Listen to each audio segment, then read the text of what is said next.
of Johnny Davis Live. That's right, we're here on this Friday, June 25th, as we're getting ready for a lot of stuff going on. Actually, this weekend, I finally have it off. I mean, from Missouri to California. So I finally have a weekend. You can call it off. Not really, because I'm working on, so many other things, bringing on new promoters, a lot of stuff. But it's kind of off. I think my wife and family might appreciate that just a little bit, getting off the road. Anyway, guys, we have an exciting show for you today where we will be speaking to the two trainers of our two professional fighters that will be on our October 9th show. It is actually AK Promotions' very, very first professional show after thousands of amateur fights that we've done over the years. So we're really, really excited. We have some interesting type things going on with this fight, and we're going to talk a little bit about that. But we have two trainers that I have worked with in the past, have been knowing for quite a while, but they just happen to have the right fighters for this particular first match. Mr. Walker Vivian, he's out of Carolina Kickboxing Academy out of Florence, South Carolina, and Mr. Chris Clodfelter, he's out of Winston-Salem, North Carolina, 8-point Muay Thai. So both of those guys are going to be chatting with me about their fighters and maybe in conjunction and maybe some other things. You know me, Johnny Davis Live, real talk with real solutions. Always got some other things that we want to talk about while I have them on. Might as well to pick their brains just a little bit.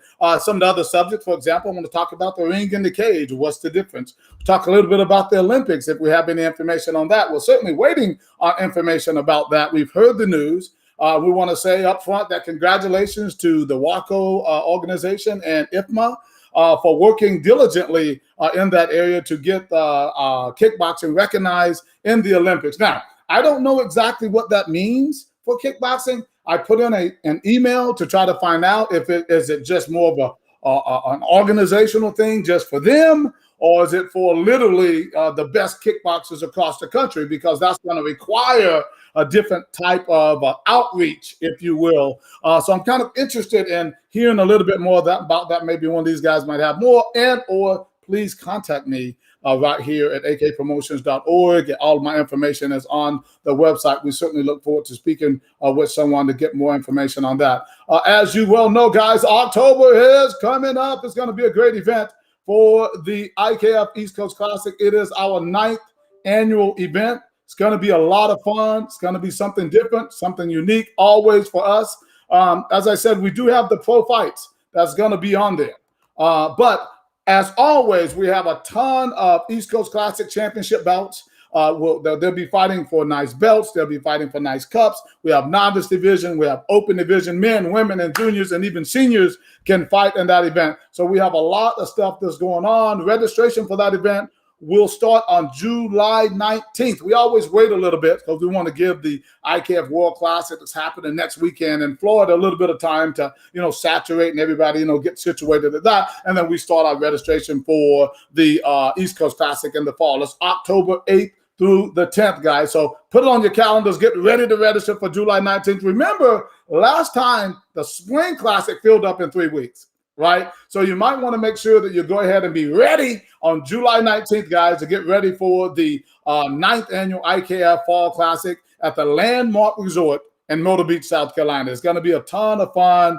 We have 3 United States title fights on that card as well. 3. So the thing about that is, guys, that a lot of guys who won their titles in March will now be defending their championship, the United States Championship, in October, right? So listen, hey, we're calling on those guys to come, but we're calling on you if you have a challenger disqualified, right? We want them to come and challenge these fighters. We have great fighters. We have Jayden Reeves. He's only 14 years old at 112 pounds. He is our United States champion at that weight class, right? Hey, challengers, welcome. Bring it on. If you got someone within 2 years, right? He's going to be ready for you. Chelsea Maynard, she's out of Malden, South Carolina, right? Our trainer is Mr. Mark Clem, right? She's ready to defend her title at 127 pounds. And then Tyrese Cunningham out of New York is ready to defend his title at 122 pounds. Hey, stop the talk. Stop the press. If you think you got somebody, right, who is qualified and ready and can challenge these fighters, Bring it on. That's our listen. We do real stuff over here. We are not playing these guys. I mean, there's real fighting. And guess what? Now AK Promotion is doing pros, right? So hey, you never know what this might take you. So listen, contact us ASAP at akpromotions.org, 843-773-1005. The number's on the screen. And let us know if you might be interested in getting on board to challenge one of those great fighters, right, for the IKF United States Championship. All right, guys, without any further ado, we're going to go ahead and bring up our guest here for this show. As you see, I have on the screen there, we have Mr. Jeremiah Scott there, who's going to be fighting in a kickboxing match. He has a fight before then. I think July 30th. I'm sure Mr. Walker Vivian is going to talk a little bit about that, right? But, you know, we're kind of whipping up our event and trying to just get people in tune with exactly what we're doing and everything, and then go from there. So what I will do, without any further ado, I'm going to go ahead and bring Mr. Walker Vivian up. We're going to chat with him. We also have Mr. Chris Potfelder. He's waiting there in the lobby. There he is, ladies and gentlemen, from Carolina Kickboxing, Mr. Walker Vivian. How you doing, sir? I'm doing good, Johnny. How are you? I'm doing just fine. You know, I ate my Wheaties this morning. You know, I didn't eat Wheaties. That's not true. I worked out, right? And then I go and I get my smoothie, right? So, I mean, hey, that's what I do on Friday mornings. Guys, you want to feel good, and it doesn't even have any energy stuff in it or anything, right? You know, just in case you're wondering, that guy's high. No, I don't. I don't even drink, smoke, or nothing. Okay, anyway, another story. Walker, how are you, buddy? I'm good. I'm good. Good. So great to have you on, man. You know, to chat a little bit, you know, always good having you. You know, you got a great personality, nice guy. But, you know, Walker was a fighter himself. He's still a fighter. He says he still wants to fight. I believe he said something like that, right? Still hanging on. Can't let it go. Just one more time, right, Walker? Yep. Hey, you know, that burn is real. That burn is real, man. And I understand it. But, you know, there is a time to say, oh, you know what? Let me just pass that on to the other guys. You know what I mean? So, but it doesn't have to be your time. That's up to you. I'm just talking. I'm just talking. Still itching. No, it does. It will burn for a long time. It will burn for a long time. But, you know, listen, you're doing some great things out here in the sport and all. And, you know, we'd love to have you, you know, just focusing on what you're doing and building these new young fighters. Speaking of young fighters, you have, I don't know how young he is, but you have Jeremiah, the Prophet Scott, who's going to be fighting, you know, and I want to say a little story about this. Not only have you been supportive of my events, which is important, but Jeremiah approached me about a year or so ago. And I don't know, you might remember that. Remember, we were at your event. It was at like during the COVID. And we had the event. He kind of pulled me to the side in a little corner, right? And he said, hey, Johnny, you know, I heard you were going to be doing pros. He said, I would love to fight on your card in Myrtle Beach in a pro kickboxing match if you decide to have me, you know, if you're going to do it. And, you know, he was so sincere about it. He was honest because, you know, he's kind of brash. You know, Jeremiah's got some, you know, stuff going on, and you might not take him as serious when you look at him, right? But he was sincere about it. He was like, hey, man, you know, I'll come there, I'll do my work, you know, and all. And he has a pretty good fan base over there as well, and he wants to fight in his hometown, right? So he was sincere about it. So that's how we got to this point right now, to be very honest. And the fact, you know, in fact, Walker is one of the PKB promoters as well. That always helps, right? But that's not the real reason. The real reason is just overall good synergy. How about that? Tell us a little bit about Jeremiah and how you know him, Walker. Gosh, so like you said, Jeremiah's brash, but he's I would describe him as full of energy, and just how he is outside the cage is how he is inside the cage or the ring. He's always exciting, entertaining. If I could describe him in one word, it would be entertaining. I've known Jeremiah for easily 10 to 12 years. Wow. Yeah, he was a little annoying kid. Really a little annoying kid in like the jiu-jitsu room. And I think once he became 18, he took his first fight. And he just, I've coached him and seen him grow up in the sport ever since, you know.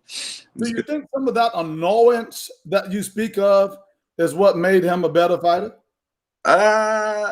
Yeah, you know, I mean, he's not scared to get after it. And it's the same way. He's not scared to come up and talk to you about something that he wants to talk to you about. So I think it goes hand in hand in his personal life and his you know, when he's in there fighting, they're the same. Is he married yet? Nah, he's not. He needs to. He needs Right. to. He's just kind of out there. Does he have any kids? I'm just kind of wondering because that does kind of change things when you have family like that. Yeah, it does. No, he's a free man, not no chains. Right. So he just want to fight. And the interesting thing about him, he seems to be fighting in different disciplines all the time. Yep. He does boxing. He does, MMA. He's definitely in grappling. I'm pretty sure I've seen him do that. Yep. And kickboxing, of course. What do you think is his favorite? What do you think he likes most? Boxing and kickboxing has been his favorite recently, but also like he's pursuing a career in MMA, of course. But like it's MMA, so it has all the disciplines you just named, and he wants to be active. So why not compete in all the other disciplines as well? Right. No doubt about it. What do you think about him makes him special or makes him different?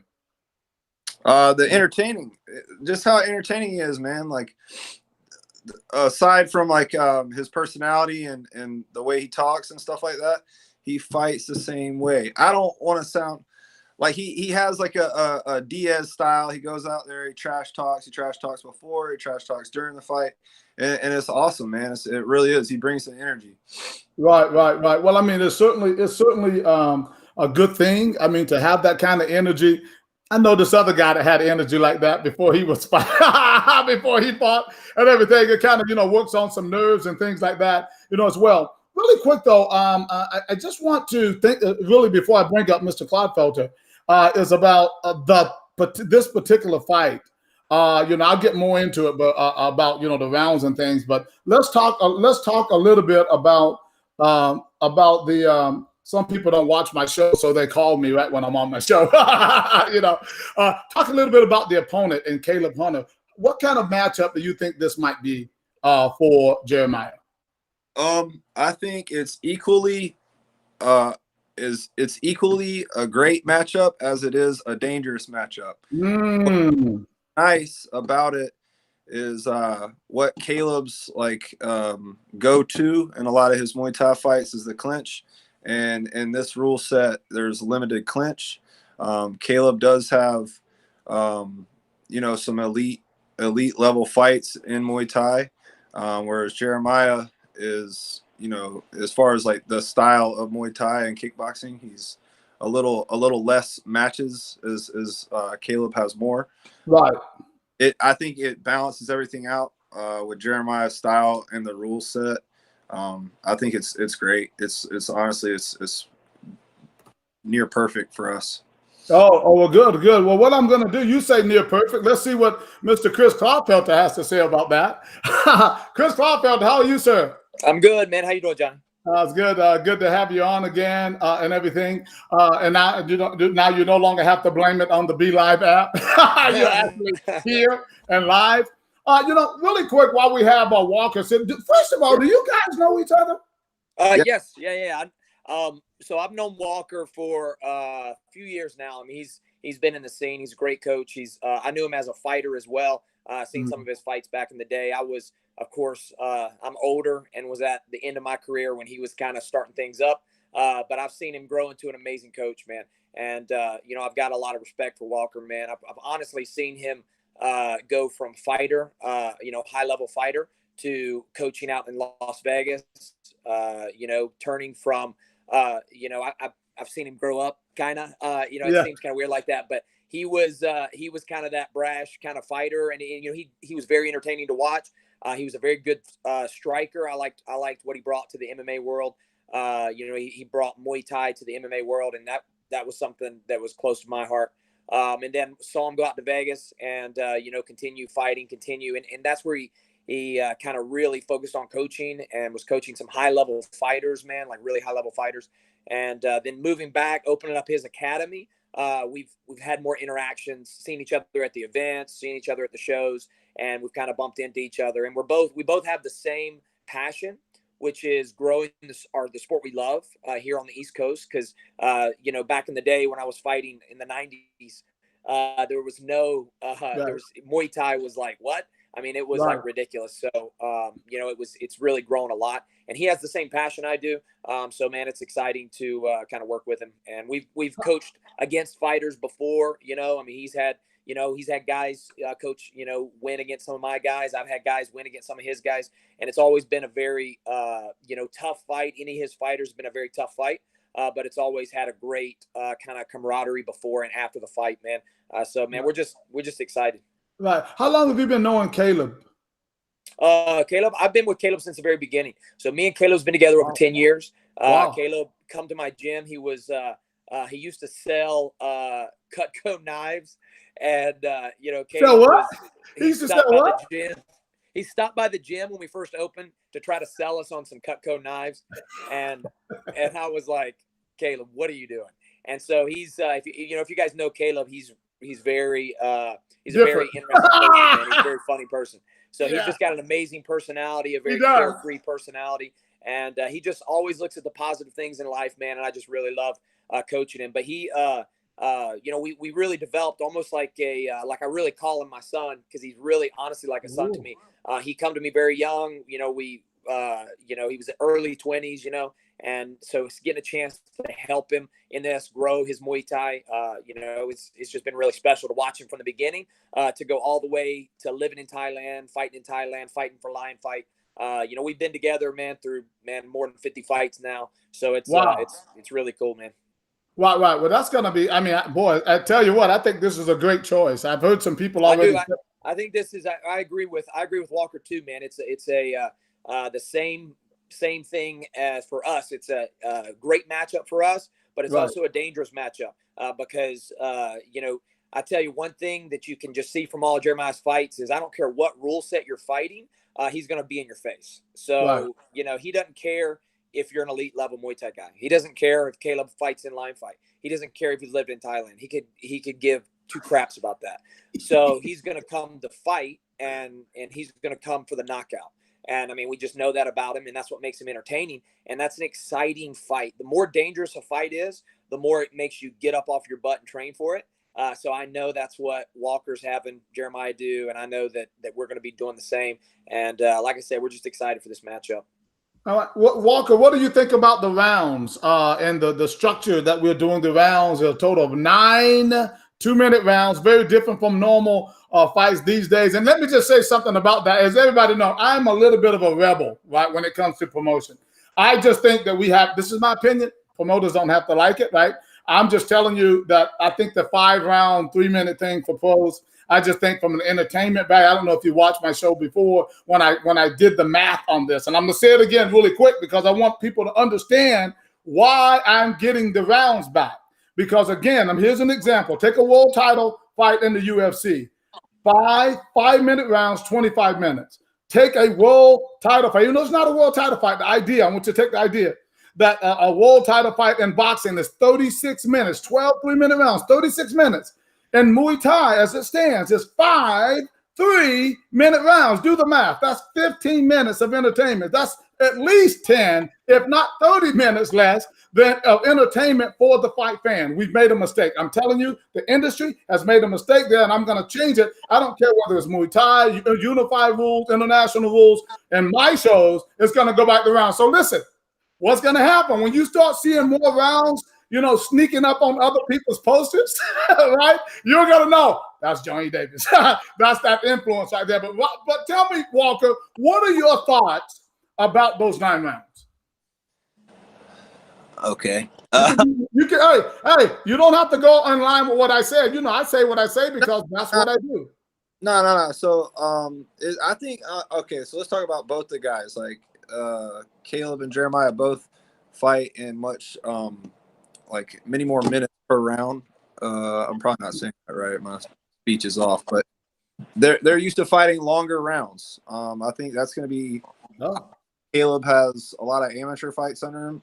I doubt he's forgotten what it's like to fight 2-minute rounds, but at the same time, I don't think he ever fought 9 2-minute rounds. Just like Jeremiah's never fought 9 2-minute rounds. I think the shorter rounds is going to be the biggest kind of key player in the fight to see how each round goes. You know, honestly, we're not too concerned with how many rounds it is. Chris already kind of pointed out, Jeremiah is coming for the knockout. So in other words, you just preparing for like a 3-round fight. Well, work harder. You know? Work harder, not harder. Okay. What do you think about that, Chris? About the 9 rounds? Well, first up, so I'm sure Walker, he knows this as well, and some of your audience might not know this, but a big thing in Thailand, it's not necessarily they don't want to do more rounds or anything like that.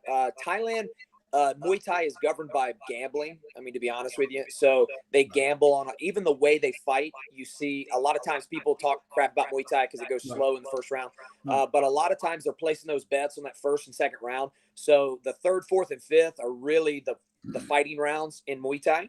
So those are the rounds that they're really betting, and they're saying, hey, you're up, you're down. So betting is a crazy culture. They bet on anything in Thailand. They will bet on anything. So the betting has a lot of play with the 5-minute rounds.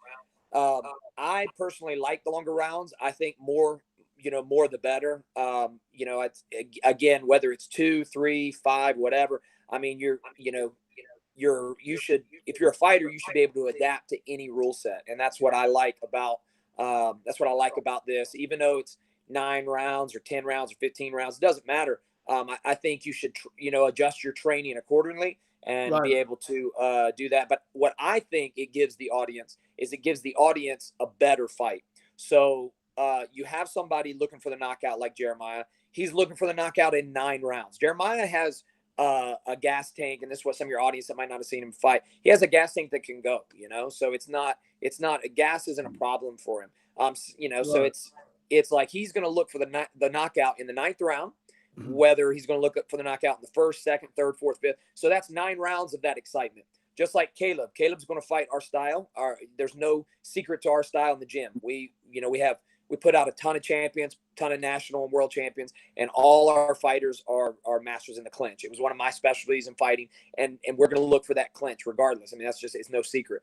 But at the end of the day, you have 9 rounds of us trying to implement our game plan in those 9 rounds. So it's going to be real interesting to see who can kind of implement their game plan, who can kind of see what's up. Maybe one guy's up for 2 or 3 rounds, and then all of a sudden, you got a hard shot, comes back, and then boom, boom, 2 or 3 more rounds. So you have more rounds to kind of play with versus those 5 rounds where, hey man, if you lose the first round in a 5-round fight, I mean, you got an uphill battle. Yeah, no doubt about it. Then there's so when you talk about strategy, Walker, he alluded to, and I had Mr. Keith Mariah on the show not long ago, and he really broke the thing down really well when it comes to strategy. Okay. Do you think that more rounds will give you more time? Because the time is not that much difference. It's only 3 more minutes than a normal, like a 5-round fight, if you will, right? So, but you think having that extra time in the corner with your fighters, more breaks, right, will give you more strategic time? Well, yeah, theoretically, of course it would. Like you said, it's more time with my fighter in between the rounds. How do you think that's more beneficial than having him out there in a longer round where he has to kind of think more for himself, if you will? Honest answer, it would depend on the fight. It'd be case by case, but yeah, like in theory, yeah, it'd be better for the coach-fighter relationship. Right. When it comes to conditioning, though, are you doing anything different, Chris, with your fighter? Just getting used to it. Actually, so for instance, Caleb is just now kind of jumping into training camp, because it's in October. So we got a ways. We're just kind of like getting things going. But what we'll do is just like anybody else. I mean, we'll, train for the 2-minute rounds, get those going. For instance, we're getting ready to go. We're taking about 9 fighters to the IKF Worlds next week. Oh, we'll see you next weekend. It'll be a good weekend. Those last 3 weeks of the fight, they're doing the fight every single time they spar. So they're doing 2-minute rounds. They're doing, 10 2-minute rounds or whatever. So, I mean, it's really not that much of a big deal. And I mean, to be honest, there's not a ton of difference between 2 and 3 minutes. You just got to put a little bit more volume in. But I mean, to be honest, for fighters like Caleb and Jeremiah, it doesn't make a difference if it's, we can talk all the strategy in the world, and me and Walker can act like we're the greatest guys in the world, but those 2 fighters, they're volume fighters. I mean, we both know it. They're volume fighters. Jeremiah is not going to go out there trying to, well, let me see if I can work this. And same thing with Caleb. I mean, they're volume fighters. They definitely love throwing, and they love throwing a lot. And so it's not the 2-minute rounds is not going to phase either one of them. So. Well, good. Well, tell me, Walker, who's going to win the fight? I'm just kidding. The crowd. Tell me a little bit about that, though. Tell me a little bit about that, because that was a great answer, by the way. Because the reason I'm doing this, I alluded to, is about the crowd, is about the fans, and about them getting more bang for their buck, right? Do you think they'll get more bang for their buck in a fight like this that's with extended rounds, although the timing is only 3 minutes more? Yeah, of course. I mean, you're not like, dude, you're bringing 2 top-level guys in the Carolinas, and you're making them fight, more rounds. So, right. Of course, they're getting more bang for their buck, of course. Right. Listen, hey, everybody okay with their pay, right? Oh, yeah. Hey, Walker always wants more. What? But that one, your color is green, Johnny. My favorite color. Hey, we talk about that all the time. Money's green, but at the same time, you guys know that I'm putting a little bit more effort than perhaps maybe some of the other fights in the past when it comes to dollars. Am I not? Yep. I'm trying. And the bottom really line good. is, it's really good because there's a lot of shows. Even top level shows, just Muay Thai is not, you're not going to make a ton of money in Muay Thai. So, I mean, like back in the day, I fought a ton of places, Madison Square Garden, all over the United States. I mean, like, you're not going to make a ton of money in Muay Thai. MMA is truly where the money's at because they have so much sponsorship, so much. I mean, that's the big hot ticket. But I think doing something like you're doing, turning it into more of like a spectacle. And again, your first fight is a home run. I mean, you didn't pick a tomato can to fight a tough guy so one guy can get a win.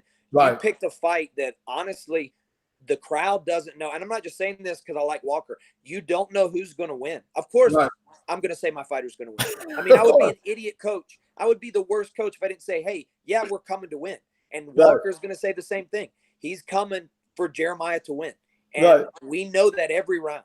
And so you have 2 top-level coaches, 2 top-level fighters, and the only one who really wins that night, no matter if somebody gets knocked out in the 2nd or 3rd round, the only person that wins that night is the crowd because you're going to get to see high-level stuff that you don't usually get to see in the Carolinas. So it's really exciting, and I think the money's going to follow. I think you're sticking your neck out now, but I think it's really going to come back to you, and you'll be able to pay even more down the road. Because people would want to be part of it, I mean, look, like nobody cared about bare knuckle or not bare knuckle, but the like won championships doing Muay Thai for the MMA gloves. I remember when John Wayne Parr first started doing that, in cage Muay Thai, and so it hasn't been a big thing, but now it's like a huge thing. People love to do it. You got some of the top Muay Thai guys not fighting Muay Thai; they're going over to one because they want the pay, number one.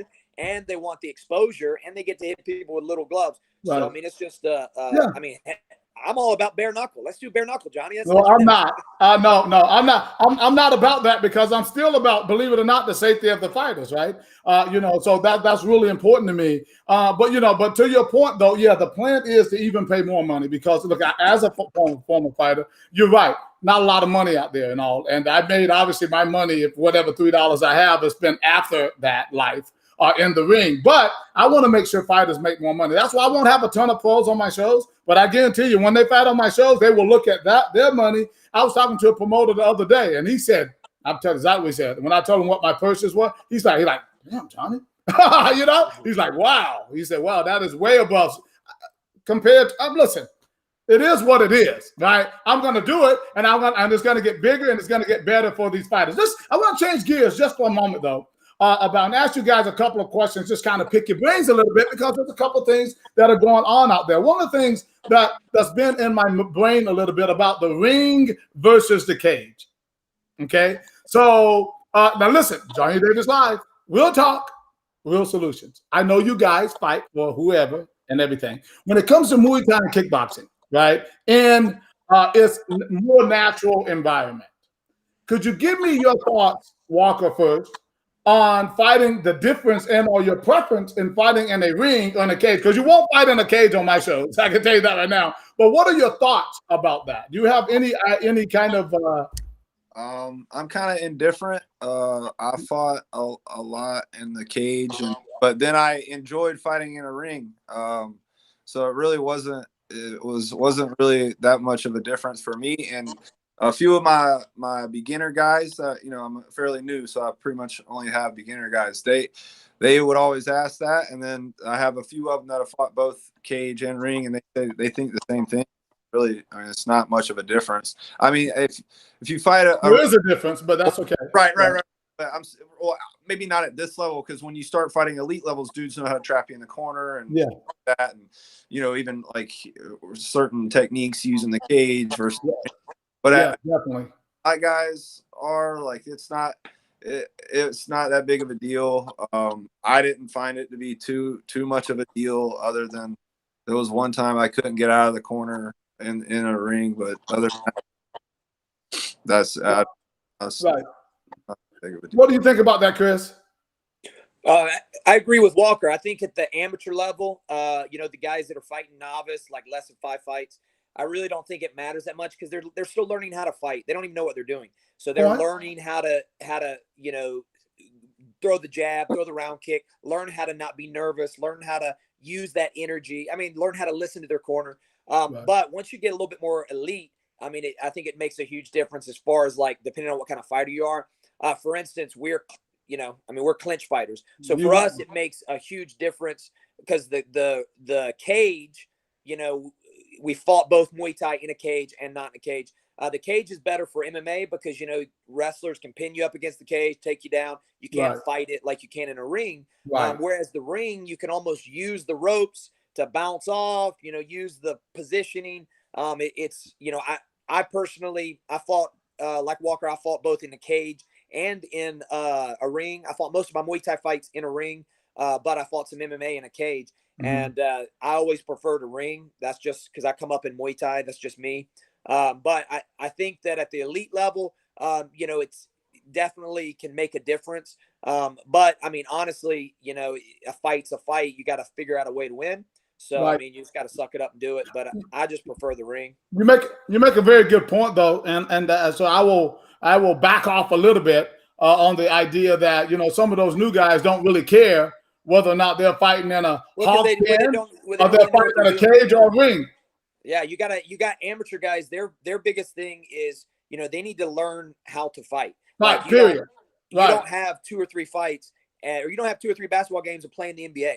So you got these guys with 3 or 4 fights saying, hey, I want to turn pro. I want to do this. I was like, dude, you need 20, 30, 40, 50 fights.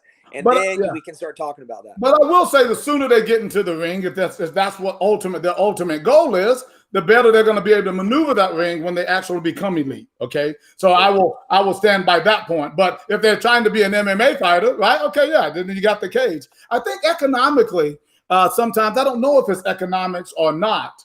Whether or not a lot of these MMA promoters, they have a lot of kickboxing on their cards as opposed to having. And I always bring up this with Scott Coker and Strikeforce and Bellator. Scott Coker has a ring and a cage at his events, right? Because he lets the Muay Thai kickboxing guys be in the ring and he lets the MMA guys be in the cage. I get it. So he tries to keep them authentic. I agree with that. I just wanted to see kind of where you guys' head was. Don't worry. On my shows, you will be in a ring. All right? There's no doubt about that in the story, because I let MMA be what MMA is and let them do what they do. But I am Muay Thai kickboxing, boxing, and also you will be in a ring. One more, as we wind down here a little bit, I do want to ask you about Chris in particular, because I know you work with one of the IFMA teams, right? Weren't you didn't you go over there to work with the teams? So it wasn't IFMA. It was for the WKA. WKA works with the WMO, the World Muay Thai Organization over there. So there's a couple of different world championships, and you got all these people. I'm telling you, man, everything. I don't care who you are. Everything's political. So everybody thinks they're the best. Everybody thinks they're the only girl at the dance who can be danced with. So you have world championships. The WK has their world championships. The WMO does that. Then you have IFMA has their world championships. You have other organizations. All these organizations have legit world champion fighters that are fighting there. They're all legit. So IFMA is the one that is pushing the Olympic, the Olympic scoring system, all that kind of stuff. So IFMA is one of the which I think is great. But I think what'll be better, because I think you're leading into the Olympic question, correct? Exactly. I'm smart. So what I think is going to be better for everybody is we can't give all the cookies to one organization. So you need to talk to every organization and have 100. everybody's input, because I'm 100. not knocking IFMA, but just for instance, like we went over to the WMO, the World Muay Thai thing over there. And so it was the Thai championships. We won like over 27 gold medals, beating Australia, beating Seth in our gym. 8 points, one of the Siegel brothers. He beat Australia and Kazakhstan for the gold medal in a sport called Muay Baran. We also had, Malcolm from up New York. He won in Muay Thai, man. I mean, against some of the top guys. I mean, you're fighting Thailand, you're fighting Spain, you're fighting Italy. I mean, you got legit guys over there. So, those championships are great. IFMA does a great job. I'm not knocking their tournaments. Right. Their tournaments are awesome. Right. But when you have one organization acting like they're the only organization that governs Muay Thai, or they're the only other organization that has the keys to Muay Thai, I mean, I think that's ridiculous. So to make this a level playing field for everyone, I think what they need to do is have representation from every major body. You need a IFMA representation. You need IKF. You need USMTA. You need the WKA. I think you need a representation from every big organization. That's the only way to have fair across the board amateurs, because now you have IFMA being like if IFMA is the board that does the Olympics, you got to fight in an IFMA tournament. So Right. if you make IFMA mad, or if you make somebody else mad, it doesn't matter who you're beating over there. Right. You're not going to get the slot to be on their team or do it. And it's just a political thing. Right. So I think we need to pull politics out of everything in life, movies, everything. And don't get me started. We need to pull politics out of everything, and we need to talk to people again and be normal. And I think it's the same thing with martial arts, man. Martial arts is turning into a political thing. And I honestly feel like this Olympic thing is going to, maybe more of a headache than anything else. Wow, that's interesting. What are your thoughts on that, Walker? I haven't heard anything about it. I know that I've heard IFMA pushing for the Olympics for the last 5 or 6 years, and I honestly, after hearing what Chris said about everybody needs to, be collectively like working together, he's right, man. It just seems like it's going to be a headache, and it seems like it's a far reach before we get there. Yeah. I mean, my opinion is, listen, because we have the semi-contact, we have all the stages, all the levels in our organization, and I'm just saying, well, wait a minute, I haven't gotten a call. As far as I know, IKF hasn't gotten a call. As far as I don't know if WK has gotten. I don't know, but it seems to me there should be more of a global effort if you're trying to pick the best fighters to go and represent the country. It just seems that if it was me involved, I know what I would do. I mean, I would reach out to TBA. I would, just like what Chris said, TBA, WKA, all the USTO. I would reach out to everybody, bring all the heads of those bodies together, and then figure out a formula for how to choose those fighters. Because if you're not doing that, how are you getting the best? Well, Johnny, I honestly believe it needs to be this, because right now our big problem in Muay Thai is there's honestly no unity. And I'm not the first to think this. I mean, I might be one of the first to say it, but I don't really. No, you're not I'm an old, fat, retired fighter. I don't care what they think. But there needs to be more unity among all the organizations. I don't care who you are. When you have one organization, in that area. Yeah, when you have one organization getting mad at somebody else for competing somewhere else, I mean, that's just ridiculous. I think you need one honest world championship or national championship. You need a WKA, an IFMA rep.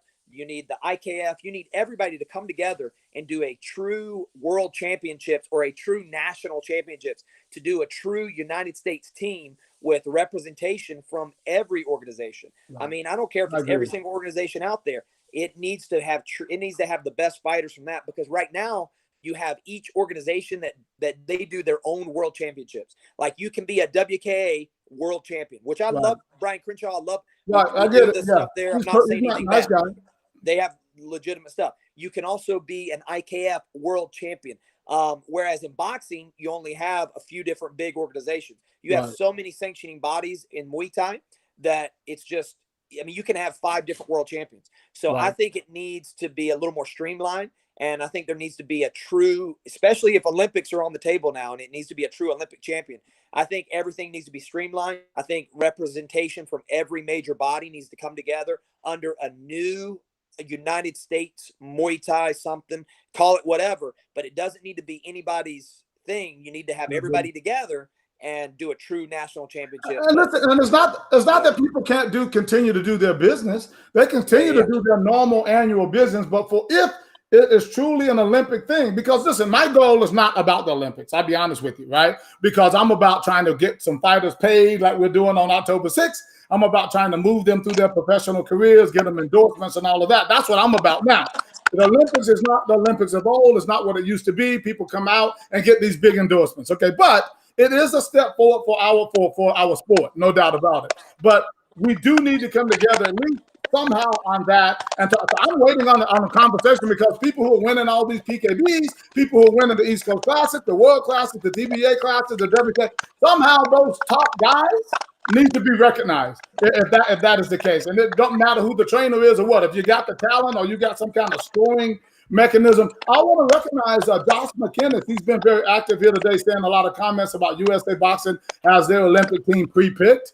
Then he said Josh McKinnis, he's also saying people are paying their kids to the top, and a lot of great fighters are getting robbed. That's why so many are just going pro. Well, he's got some points there, but those are all the kind of things that we need to look at to try to better our sport. But guys, I'm excited about October. I'm excited about the East Coast Classic that's coming up October 8th through the 10th in Myrtle Beach, South Carolina. I am excited about the fighters, your 2 fighters that are going to be headlining that card on October the 9th at the Landmark Resort. It's going to be a great night. Lights and music and food and 9 rounds, right, of fighting. Well, not if it's up to Walker, right? If it's up to Walker, there will not be 9 rounds, right?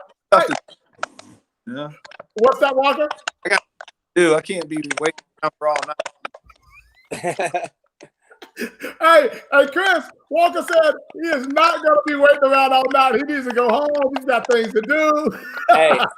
Hey, Johnny, you know me, man. I'm with that. As soon as my fighters are done, I'm out.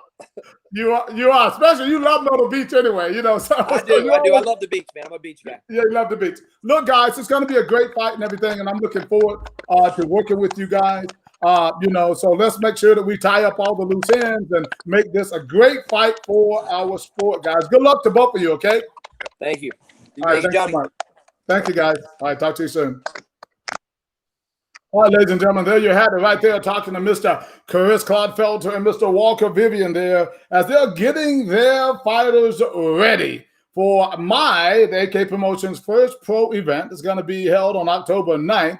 On the weekend of October 8th through the 10th, but on October 9th, their fight will take place. It is going to be absolutely fantastic. Mr. Josh McGinnis, thanks so much for joining us today. You had a lot of good comments there. I certainly do appreciate it. He said a great show. Thanks so much. I appreciate that. We are trying to, really better our sport and grow. I just want to say, I was talking with, we did a little show in Missouri the other week. I had a co-host at Johnny Davis Live about 2 weeks ago. And I asked the promoter about how many views had that show gotten. And he said 40,000 views since that 2 weeks. So we're definitely getting the word out there, and things are definitely starting to change. And I also want to talk a little bit about yesterday. We had a promoter that came on board, with the PBSC, Mr. Jerry Mendez. He's now living in, I'm going to say it wrong, Aliso Viejo, whatever, in California. And he's going to be pushing the PBSC over there. He's a good promoter. I think that we are going to definitely get more PBSC going out there, point boxing sparring. I'm telling you right now, it's going to be huge. Remember, Mike Tyson and Roy Jones just did the PBSC. They didn't call it that, but that's what they did. They wore big gloves, and they were not trying to knock each other out. They're finally starting to figure it out. But trust me, if you would like to join our league, our sparring circuit, like so many are starting to do right now, please contact us at akpromotions.org/PBSC, and you'll see more information on this exciting tournament, exciting circuit that we've been doing for a few years now, but now we're getting ready to expand it. We're just getting ready to go off with that exciting event. So I hope you guys certainly come out for that. Before I go, though, I do want to talk a little bit about the fighters again. I want to just kind of put their pictures up there and talk about what we are looking for, for our title fights for the U.S. Title. So October 8th through the 10th at the East Coast Classic at the Landmark Resort. This young man right here is Tyrese Cunningham. He's out of New York, right? He has a pretty big record. I mean, he's 20-something. I could have put it there. I just didn't. He does a lot of fights. He's only 18 years old, but he's a tough fighter. He's really solid in Muay Thai. And had a great fight with Tommy Bamberger, and Tommy gave him a great fight. Trust me, a great fight and all. But Tyrese was able to pull it out on that one. And now he's the champ, right? And so we're looking for contenders. So if you have somebody at 122 pounds with a good record, they have to have a winning record, please contact us, guys. It's going to be an absolutely fantastic fight. It's a 5-round fight. It's in modified Muay Thai rules and everything. So if you have somebody you think is qualified for that, just have them give me a call, and we'll chat about, what it's going to take to get them involved with that particular fight. Next, we have a young man there. He is Mr. Jayden Reeves. Now, Jayden is only 14 years old. Solid fighter, 18-4. He's trained by Mr. Rami Ibrahim out of Pennsylvania. Really solid fighter. I'm telling you, he's very mature for 14. He's very solid. You can see he's well built. You would think he's like an adult. He's won every tournament there is. He's won ours. He's the East Coast Classics. He's won the TBA. He's won the WKA tournament. You can see the belts there. This guy's good. Very solid fighter. He is our United States champion. We are looking for opponents. If you have somebody with a good record around 14 to 16, have to be within 2 years, right? Bring it on, guys. Jayden is going to be waiting for those opponents. You can have up to 3 more opponents, right, in that division, right? So we only do a maximum of 4, but 1 is good. If we have 1, we got 1. We'll go with it. So I hope you guys will certainly bring out, your fighters. Contact me ASAP so we can start the marketing on those fighters once they sign up, get in, and everything is going to be absolutely outstanding for them. Our next champion that we're going to have there is Miss Chelsea Maynard. Chelsea Maynard is out of Malden, South Carolina. Trains, I think, out of Greensville, South Carolina. Mark Clem, I think, is a trainer. I know that is a trainer. And she's seeking a challenge as well, guys. She is the 127 in full Muay Thai. So you got elbows going there. And she is really a solid fighter. She fought Anna Toole on the last show. Great fight. Anna Toole was there, man, giving it to her. Chelsea pulled out this clinch job on her, though, boy. I tell you what, it was fantastic to watch her working that clinch like that and all. And so listen, if you think you have a fighter out there that's qualified, she's an adult. This is the women's division. At 127 pounds, bring it on. I just keep saying it. Bring those fighters. Get them on here. Guys, we're moving these guys forward. I have a different formula for building champions than maybe some of the other organizations. We will bring them on as long as they're a champion. We'll keep building them. We give them some benefits for being our champions. We take care. We don't pay them, but we take care of them when they come back to our shows and stuff like that. That's confidential. They can tell you about that if they want to. But it's not money, but we do take care of them, like champions, because that's what they are on AK Promotion shows, guys. So I am excited about the fact that Chelsea's going to be back. They're excited about defending her title. Again, this is the certified IKF United States Championship. There's only one. There's only one champion at this weight. Come take it from me. Those belts are the best in the business. I'm telling you right now, those belts weigh about at least 10 pounds. You hit somebody in the head, you're going to knock them out with it, right? And also, I'm telling you right now, guys, we have an exciting event for you. Not only those 3 United States Championship fights, but a professional 9-round kickboxing fight under unified rules. Guys, you got to be a part of this. You got to come out and check out what we're doing over here at AK Promotions. I know I have big plans. I have great people that I'm working with. Mike Storm will be there as the IKF representative and a whole slew of other people who helped officiate that event and is going to make it truly, truly successful, guys. So I hope you will plan to come out to that event and support it. Remember, registration for the IKF East Coast Classic starts July 19th there at akpromotions.org. Please be ready. Get registered. It's going to be absolutely exciting and fun, and I think it's going to help take our sport to another level. Next weekend, as I said, guys, we'll be in Orlando, Florida at the Hyatt Regency for the IKF World Classic. It's going to be a really, really exciting event, as always. They have a ton of fighters. I will be there with the IKF PKB. We have a tournament on Saturday, July 3rd. Although registration is closed for full contact, it is still open for the PKB there, right? So you can still get in that tournament, right? Go ahead and register right now at akpromotions.org. It's going to go up a little bit more next week, so go ahead and get in. All you have to do is show up on Saturday morning before 12 o'clock, and we'll weigh you in, and we're going to get it going on that day. It's going to be a great event. Got quite a few registrations already. I think it's going to be a lot of fun for everyone. You know me, guys. I always try to have a ton of fun at these events. So I hope you'll come out and have a lot of fun as well. We're bringing in some good officials and everything as well. If you want to help out with that event, please contact me early. I would love to have you over there. We could always use maybe a few more judges because we're all going to be running 2 rings, right? Just contact me at 843-773-1005. I'm also, Mr. Josh McGinnis also made another comment. He says, we look forward to making our mark in kickboxing. July 10th is the first kickboxing match in Alabama. Well, good luck with that. Kickboxing is really growing. We're doing what we can to keep it going. We did an event in Alabama. Yeah, we did a PKB event in Alabama. I think, was it Alabama, Louisiana? I can't remember. But we did one there, I think, last year or so. That was very successful. We had a ton of competitors that showed up for that. We hope to get back over there and do that again. We also have a lot of events coming up, guys, across the country. I can't go through all of them right now, but just go to our website, akpromotions.org. All right, and you will see what's going on there, which we link to our mtca.org. That's our Point Muay Thai, California events out there. But again, we have events going on in Georgia. We have them going on in, California, Missouri, North Carolina, South Carolina. We'll open up Florida. So we're working hard to grow our sport, guys, to take it to its deserving level in contact sports. So I hope you will continue to support us. We're serious about what we're doing.